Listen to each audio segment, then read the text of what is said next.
Hi there. I wanted to do a brief recap of the European Haematology Association conference that has just wrapped up in Milan.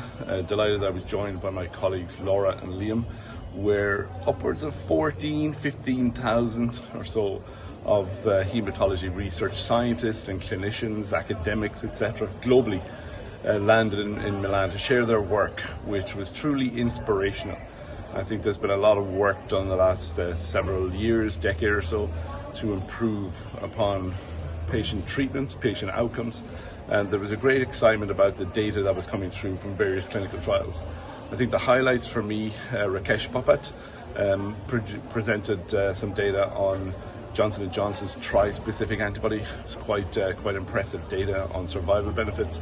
But I think the one theme kind of running through the whole conference was particularly the bispecifics and the trispecifics now that are coming through CAR T cell therapies. Wonderful efficacy, but there's always that issue of cytokine release syndrome in the background. Every clinical trial, you have to have your CRS rates, and following through on that, you have to treat the patients following the development of these CRS.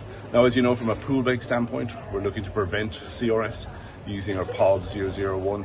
And we did have some good discussions with the pharma companies. All the pharmas had their booths, had some discussions with them there, and even the academics.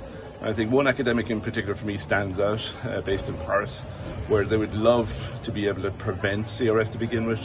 Tocilizumab is too expensive for them.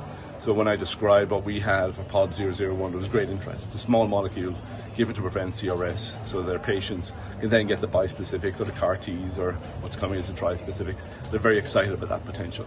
So it was a very inspirational conference. Delighted we attended, made some great contacts, great connections. As I'm looking forward now for starting Poolbeg's clinical trial later this year.